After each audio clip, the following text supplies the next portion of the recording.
Hello dears, हमारे पास exercise 3.2 का question number 2 का पार्ट नंबर 10 है। इससे पहले क्वेश्चन पिछली वीडियो में मैं आपको सिखा चुका हूँ। यहाँ पर ये सारी क्वांटिटी किसकी इक्वल है जी? ये हमारे पास जो है इसकी सिंपली इंटीग्रेशन जो है वो पॉसिबल नहीं है, इसलिए हम इसको हाफ एंगल में कन्वर्ट करेंगे। आपको पता है 1 प्लस कॉस 2x जो है ये 2 cos स्क्वायर एक्स बाई 2 के इक्वल होता है। हाफ एंगल में कन्वर्ट हो जाएगा तो यहां पर आप 2 को 1/2 कर लें। जो cos स्क्वायर एक्स बाई 2 है इसे अगर आप ऊपर लिखेंगे तो सीकेंट स्क्वायर एक्स बाई 2 होगा। नीचे जो इसकी इंटीग्रेशन है वो पॉसिबल नहीं है, इसलिए मैंने इसको ऊपर करके लिखा है। अगर आप इसको नीचे लिखेंगे तो इसकी इंटीग्रेशन कॉस स्क्वायर में पॉसिबल नहीं है। तो ये जो आपके पास 1/2 है इसका आगे यूज कर ले। मसलन सीकेंट स्क्वायर एक्स बाई 2, अगर आपके पास secant square x d x हो तो चूंकि एक्स का डेरिवेटिव 1 मौजूद है तो ये होता है आपके पास 10x के इक्वल। ये हमें कैसे पता चला जी? आपको याद होगा कि हमने डेरिवेटिव लिया था 10x का। जब हमने 10x का डेरिवेटिव लिया तो रिजल्ट आया हमारे पास सीकेंट स्क्वायर एक्स। अब जब सीकेंट स्क्वायर एक्स की इंटीग्रेशन करेंगे तो वो वापस 10x हमें मिलेगा, लेकिन सीकेंट स्क्वायर एक्स था, अब आपके पास है x/2। तो जो आपका ये 1/2 है इसे आप यहां पर दे दें ताकि इस एंगल का डेरिवेटिव यहां पर हमारे पास मौजूद हो। अब बड़ा सिंपल है इसको इंटीग्रेट करना, ये 10x/2 प्लस c के इक्वल होगा।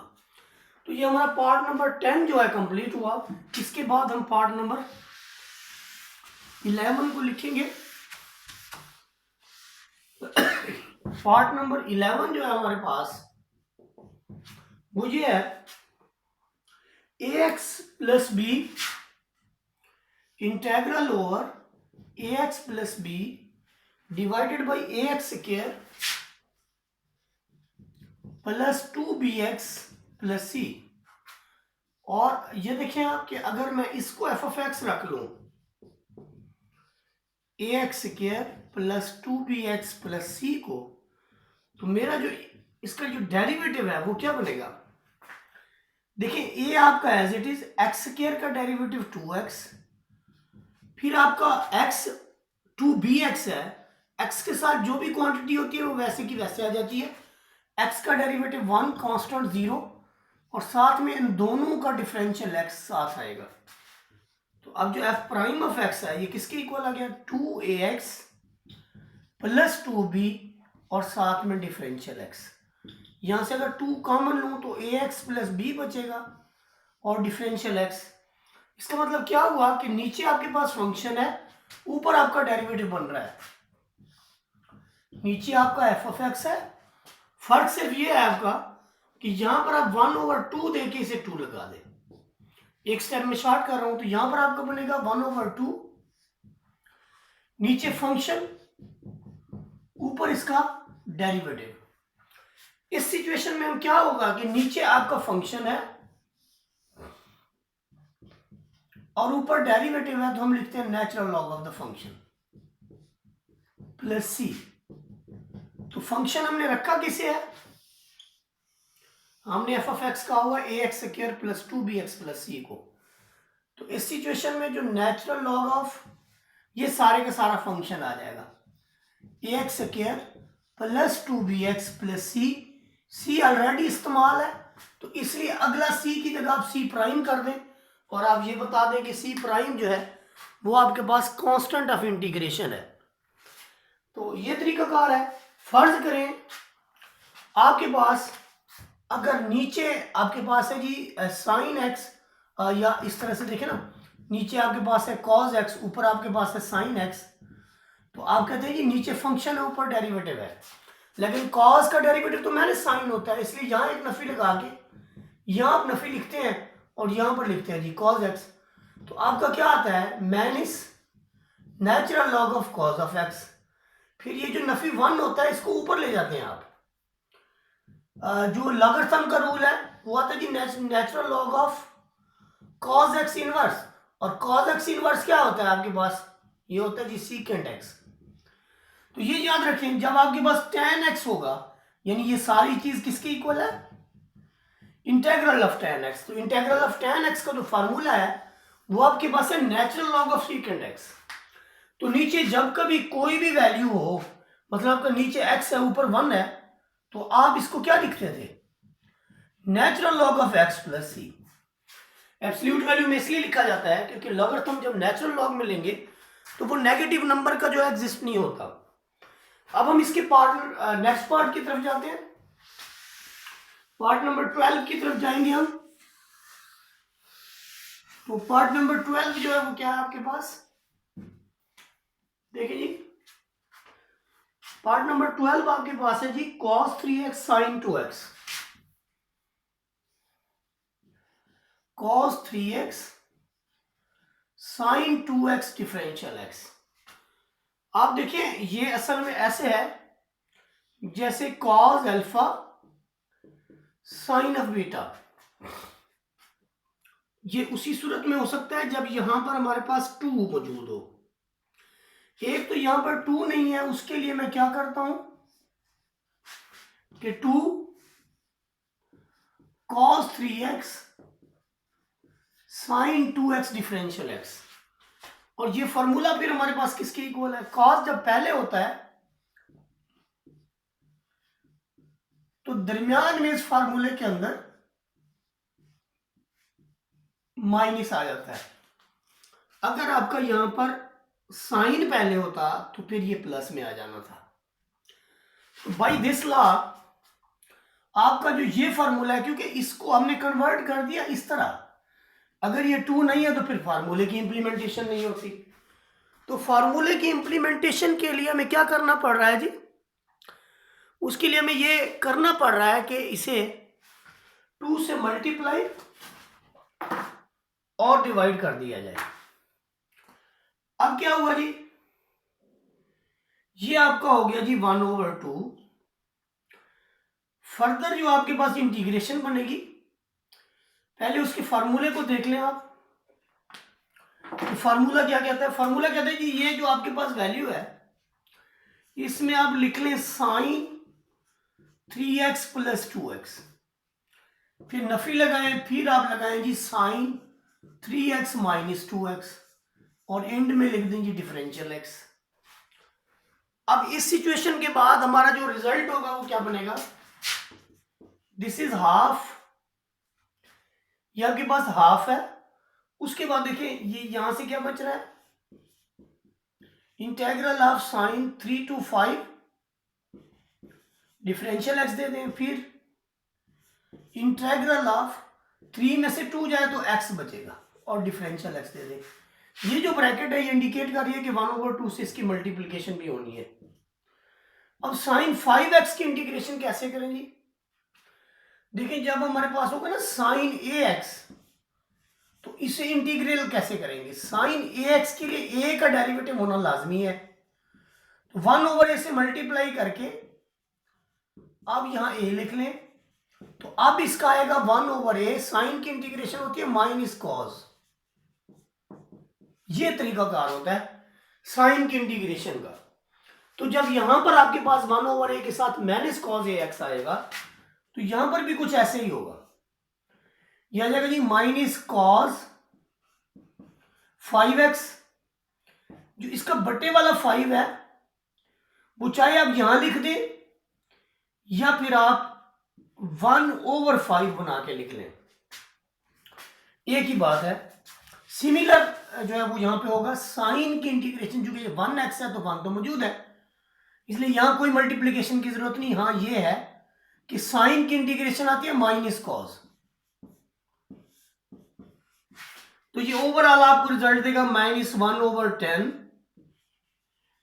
cos 5x plus 1/2 cos of x plus c। तो ये 1/2 को हमने इंप्लीमेंट कर दिया, माइनस इंटू माइनस प्लस होता है। तो ये आपके पास था जी पार्ट नंबर 12। पार्ट नंबर 12 के बाद हमारे पास जो है वो 4 पार्ट और भी हैं। पार्ट नंबर 12 के बाद देखें 13 14, बस 2 पार्ट और हैं। इसके बाद देखिए हमारे पास है जी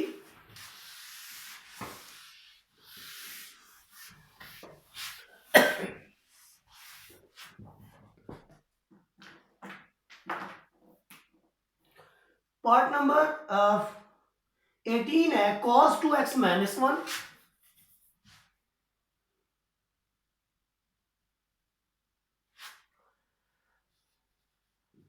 cos 2x minus 1 divided by 1 plus cos 2x। देखिए जी इसका बड़ा सिंपल है कि आप अगर इसे यूं करके लिख लें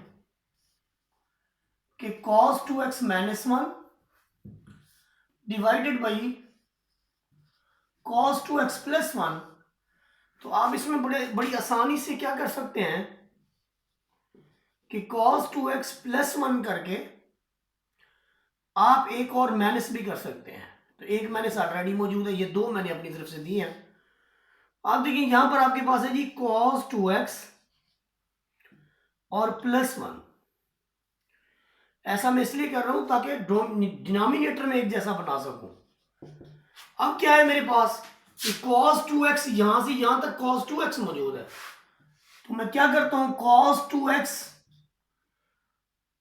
प्लस 1 इसको डिवाइड भी कर देता हूं cos 2x प्लस 1 पे। ये मैं बटा दे रहा हूं इसको भी माइनस 1 माइनस 1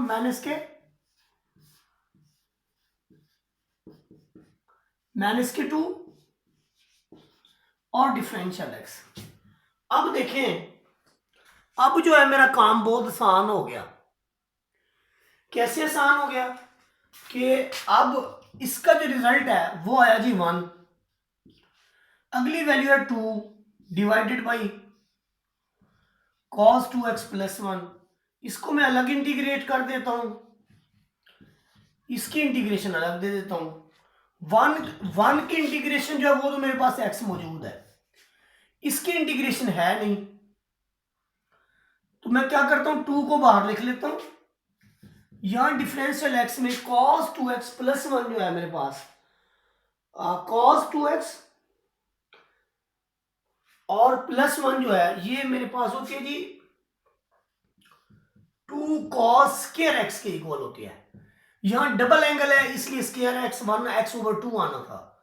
अब इसको अगर मैं ऊपर ले जाऊं 2 से 2 मेरा कैंसिल हो जाएगा, मैं क्या करता हूं इसे ऊपर ले जाता हूं,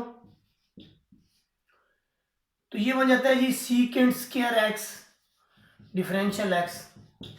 अब सीकेंट स्क्वायर x का तो आपको पता है कि इसकी इंटीग्रेशन क्या होती है, tan x इसकी इंटीग्रेशन है, तो सीकेंट स्क्वायर x की जगह आ जाएगा tan x और प्लस c। तो ये मेरा आंसर है पार्ट नंबर 13 के लिए।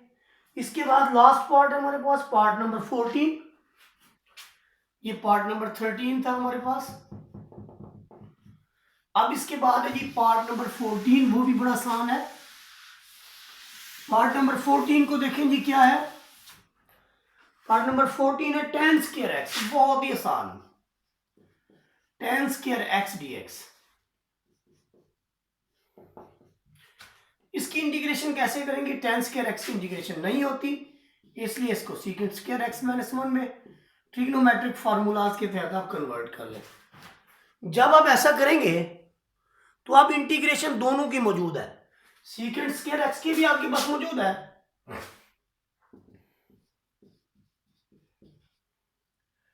और 1 की भी मौजूद है। सीकेंट स्क्वायर x की इंटीग्रेशन tan x और 1 की इंटीग्रेशन x। ये फार्मूलाज आपको याद रखने पड़ेंगे, अदरवाइज नहीं, क्योंकि tan स्क्वायर x की इंटीग्रेशन नहीं होती, जबकि सीकेंट स्क्वायर को सीकेंट स्क्वायर x की इंटीग्रेशन मौजूद है, तो वहां से हम इसको लेंगे। अच्छा, अगर बात यह है कि अगर हमारे पास कोसिक स्क्वायर x यहां पर आ जाए, उस सेंस में फिर क्या होगा। देखिए कोसिक स्क्वायर x की इंटीग्रेशन है माइनस कॉट x। अगर आपके पास कॉट स्क्वायर x की इंटीग्रेशन आ जाए तो फिर क्या होगा, फिर आप इसे चेंज कर लेंगे कोसिक स्क्वायर x माइनस 1 में। और फिर इसको इंटीग्रेट करेंगे तो cos स्क्वायर एक्स की आपके पास फिर माइनस कॉट एक्स आ जाएगी, ये माइनस है तो माइनस का एक्स प्लस सी आ जाएगा। तो ये ध्यान में रख लें, चाहे आपके पास tan स्क्वायर एक्स आता है, cot स्क्वायर एक्स आता है या cosec स्क्वायर एक्स आता है, secant स्क्वायर एक्स आता है, तो इसकी इंटीग्रेशन भी आपको याद होनी चाहिए कि आपने कैसे इसको सॉल्व करना है। तो अगर आपको वीडियो अच्छी लगे तो शेयर और सब्सक्राइब कर दें, नहीं लगती तो लाइक कर लें। जज़ाकल्लाह जी।